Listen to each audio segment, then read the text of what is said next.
Okay, in this video, I'm just gonna do a couple examples from the review. So this question here, I believe, is question 16E from the review. So it's question 16E on page 175. So in order to do a question like this, you have to realize that there's an invisible 1 in front of this bracket. And a 1 times anything is the anything. Or you can start distributing. So 1 times the 2a squared. So that's the 1 times 2a squared. Then I have to do positive 1 times negative 4a. So positive 1 times negative 4a. I write plus 1 because in front of this 1, there's actually an invisible positive there. And then I finish off by doing positive 1 times negative 2. Whoops. So positive 1 times negative 2 in order to be able to distribute. So after this, I have to recognize what's in front of my second bracket. So my second bracket has a negative 1 in front of it. So this time I'm going to put negative 1 times a squared. Then I'm going to rewrite negative 1 because there's a negative in front times negative 4a. And I say times because this is what you do when you distribute. Distribution means to multiply. So make sure you show this step. The last one would be negative 1 times positive 2. At this point, you want to multiply. Don't add. You have to make sure that you multiply. So 1 times 2a squared. First of all, 1 times 2 is 2. And we've got an a squared left over. So I did that one. 1 times negative 4a is negative 4a. 1 times negative 2 is negative 2. And then we go on to these other ones. Negative 1 times a squared is negative 1a squared. Negative 1 times negative 4 is positive 4a. And negative 1 times 2 is negative 2. So this is what distributing means. Distributing means to multiply. So distribute equals multiply. Okay. Now we're going to go ahead and collect our like terms. So I'm going to start with 2a squared. Negative 1a squared is a like term. Don't forget to take the negative with the 1 because we have to make sure the sign follows the number. Then I'm going to do negative 4a and positive 4a. So a's are the like terms.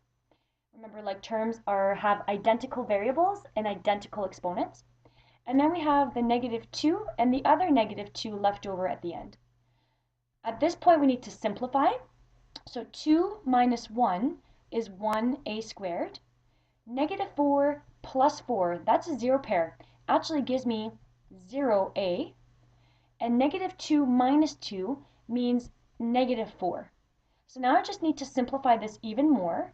I don't need the 1 as a coefficient in front of a variable, so I'm going to rewrite a squared. There are no more a's, so I can just take that out and rewrite minus 4. I'm from highest degree to lowest degree, so this is the final answer.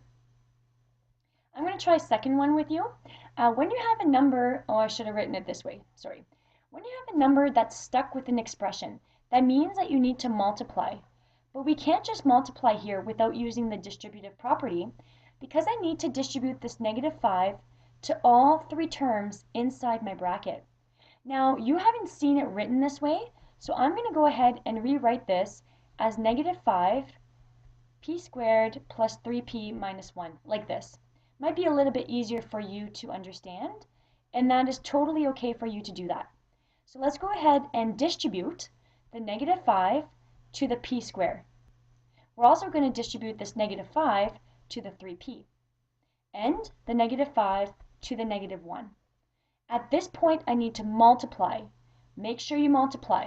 So negative 5 times p squared is negative 5p squared. Negative 5 times 3p is negative 15p. And negative 5 times negative 1 is positive 5. You take a look at what's happening here, and you cannot add or subtract these because they are unlike terms. So this is the final answer. This next example, and I think it's the last one, deals with 2 distributions. So we're going to do 5x times 2x. And don't forget to put a sign here you know that it's 5x distributed to -4, but you have to make sure you have a sign in front of your 5x. So in front of your 5x, we're going to have a positive sign because it's invisible there. So we're going to have positive 5x. Now that we're done with that one, we're going to distribute the -3 to the positive 2x squared. We're also going to distribute this -3. Oops, sorry, I screwed that up. Don't forget to close the bracket. We're distributing the -3 also to the positive 8. So we're left with a bunch of multiplications. 5 times 2 is 10. When you multiply the same base here, you keep the same base and you add your exponents. Positive 5 times -4 is -20 with an x left over. -3 times positive 2 is -6 with an x squared left over. And -3 times 8 is -24. So we've got a little bit of work to be done here. I'm just going to simplify this 1 plus 1, which gives me 2. And I'm going to go ahead and collect like terms at this point.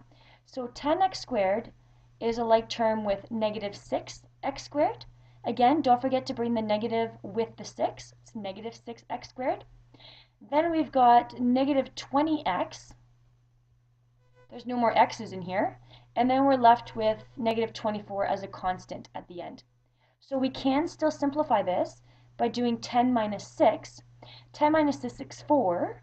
And if you have 10x square tiles, which are 10 big square tiles, and I take away 6 of those square tiles, I'm going to have 4 of those square tiles.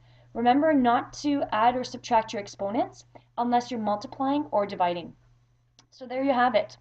On the quiz or the test tomorrow, there are no examples with innermost brackets in the actual test, but there is one in the bonus part. So if you'd like to give that a try, and good luck with your studying. Hopefully this helps.